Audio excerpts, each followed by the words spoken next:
back with another video.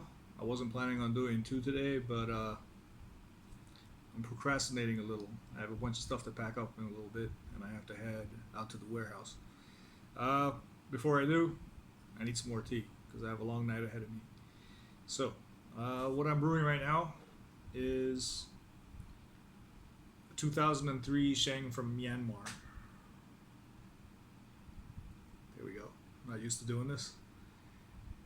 This has been stored right across the border from Hong Kong in Shenzhen, which is the city directly across the border, and it's been stored in a pretty humid natural storage environment.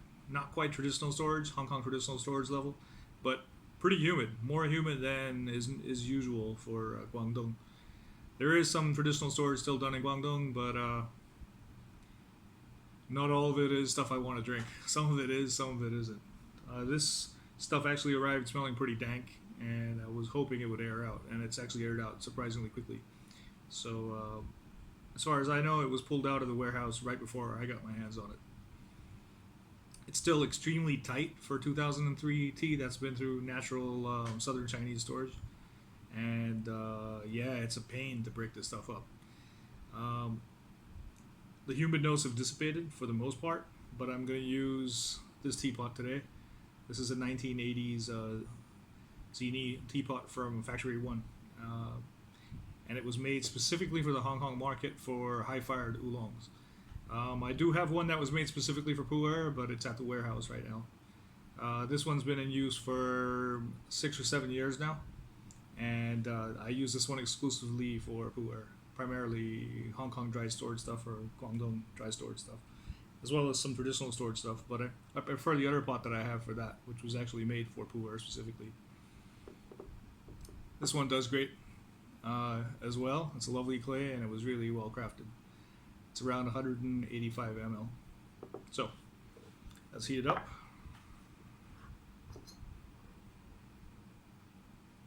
Since I haven't used it in a while, I'm going to pour around the rim so it heats up evenly. I don't want to crack this pot since it's pretty much irreplaceable at this point.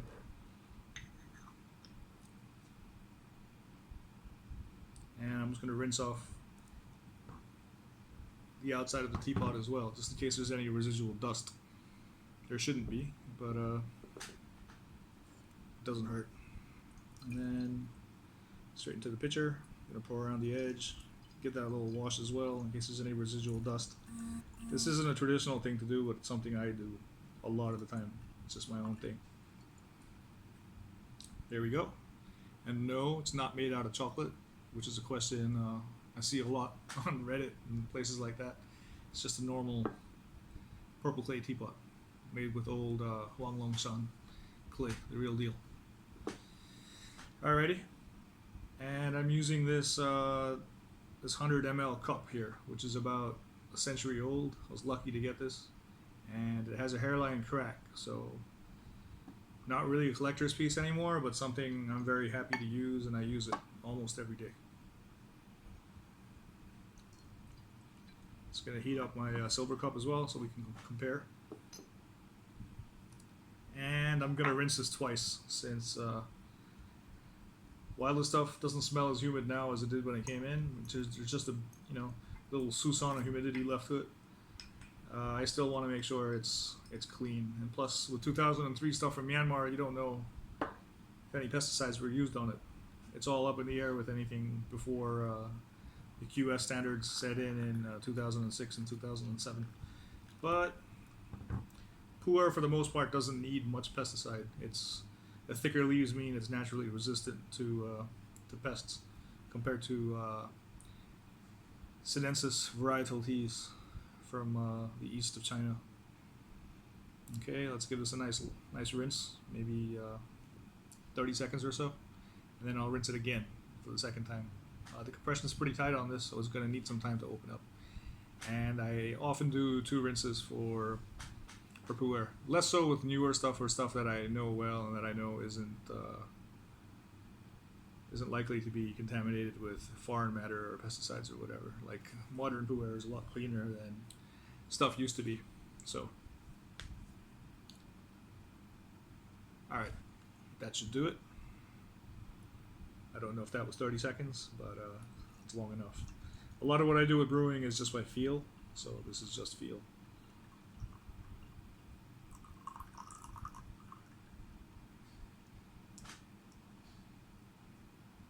There we go. Still pretty compressed. Doesn't smell too humid actually. It smells pretty clean now. So a lot of that initial storage aroma that it had when it came straight over from Guangdong is now gassed off, which is good. It's aged quite nicely. I mean, it's opened up quite nicely, and humidity certainly helped. So I have a little teapot here. A lot of people have seen this. It's a little damo or bodhidharma. This is my teapot. And I looked long and hard for a Bodhidharma teapot, and I couldn't find the right one until I got on eBay a while ago. And yeah, this is a great little teapot. It was pretty much what I was looking for, and it was worth the wait. I've been using it for years, and yeah, I'm glad I found it. Okay, let's do that second rinse.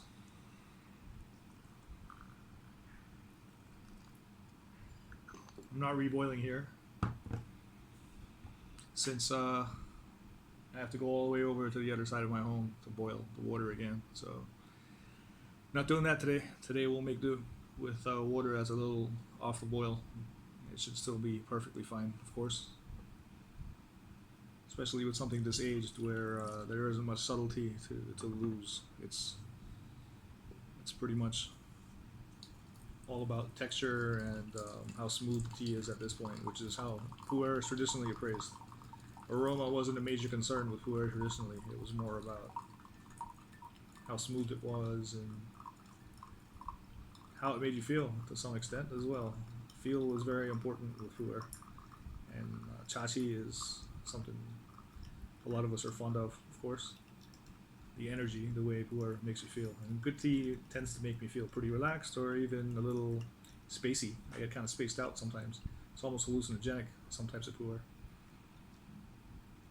Young or old. Okay. So, quite a bit darker on the second rinse.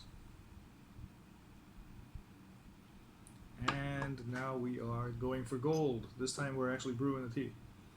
And it still hasn't opened up entirely. It's still pretty tightly compressed.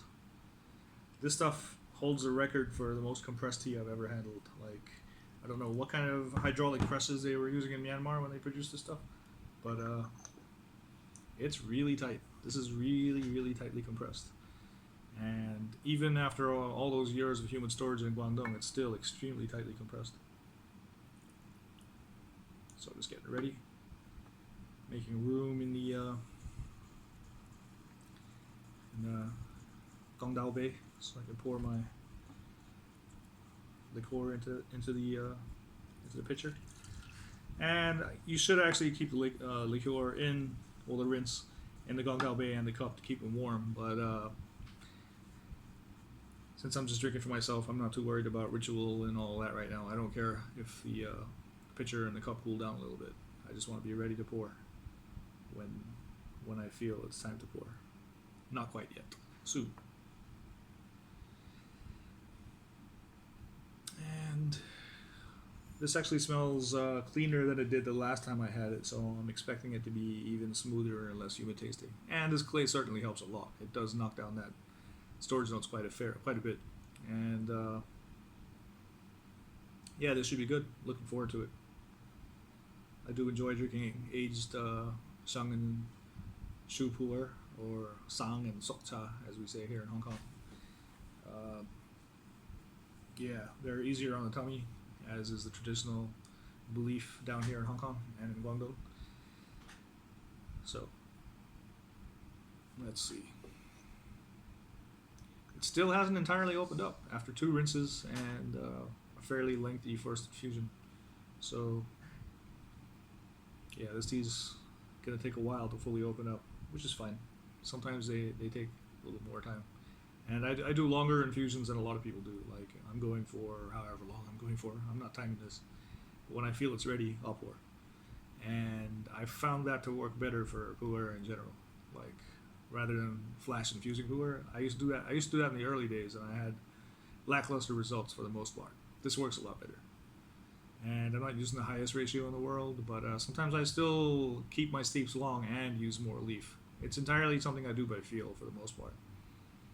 Well, usually is what I should say. I usually just do it by feel, but sometimes I do weigh and time my infusions. But that's more something I do with oolongs or green tea or white tea for that matter. All right, that should do it. I think. Let's pour this out. Spout is clogged. This is a single hole spout. These old factory one pots often only had one hole without a screen of sorts. So I'm just going to let this drain out, and we can just rest it in the Guangdong Bay. Let it do its thing. Yep, looking nice and dark. Should be good now after it's done. I can hear my teapot making whistling noises. There are little cracks in it, I guess, and there's air either getting pulled in or being forced out. I'm not sure which, but it squeaks back at me when I use it now. It's like the Bodhidharma saying hello to me. And yeah, it feels kind of weird to pour boiling hot water and rinse over the guy, but yeah, maybe I should give him some real tea. He deserves it, right? He was an important guy historically, but no, I'm gonna drink this tea myself. Sorry, buddy. All right, not quite done yet, but let's check. Oh, still going.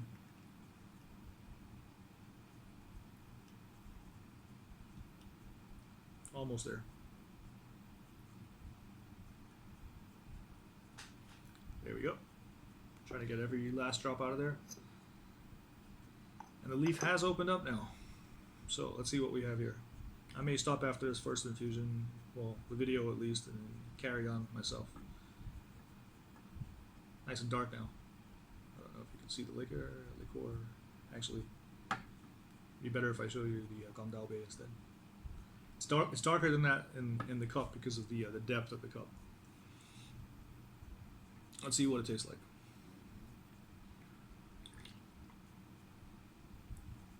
Oh wow, surprisingly sweet, and I'm getting dry storage notes. But it's a lot better than when I first got it, when I first tried it. All of the humidity's gone. And this clay really does a great job of cleaning it up, I guess.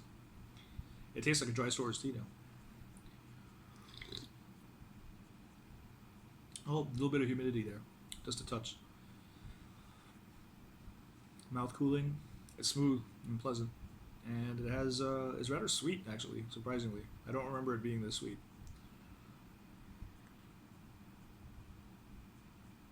There is a bit of earthiness there. It tastes like soil, kind of, but it's mild and not offensive to me. Some people don't like that kind of thing, but for me, it's just I'm used to pu'er with humid storage notes, and this is fine in my book. And the clay's doing a great job. It's actually, it keeps the heat up really well, and it helps reduce that humid storage as well.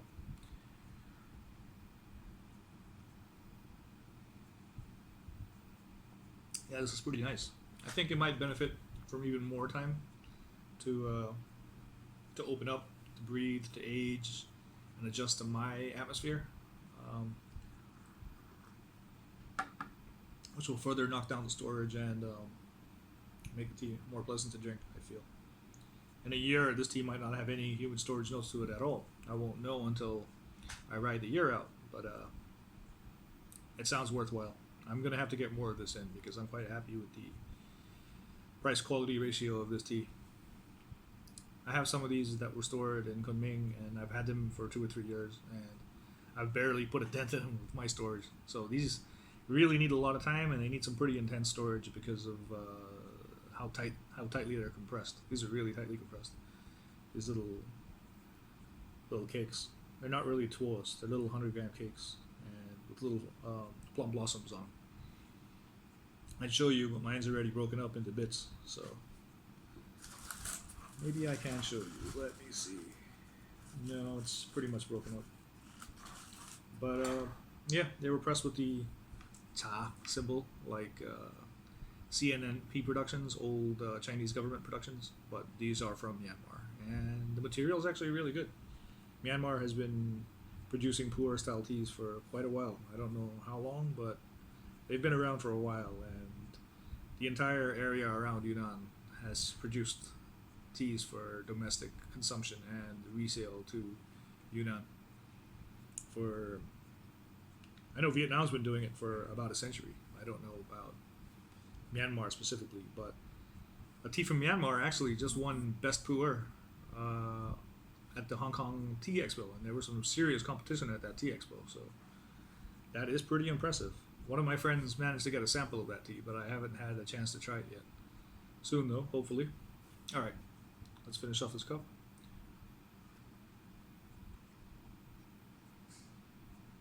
Yep, still getting some of those dry storage notes with a little bit of soil or earthiness, low down, and it's very sweet and very smooth. So this is a great tea for the price, and one I would actually be happy to drink.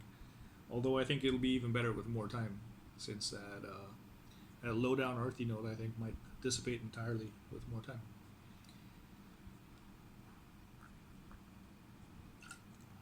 All right, that's it for now. I need to get ready. Got lots of tea to pack up. A lot of you are waiting for your tea, and I need to get it out. So thanks for watching again, and have a great tea day.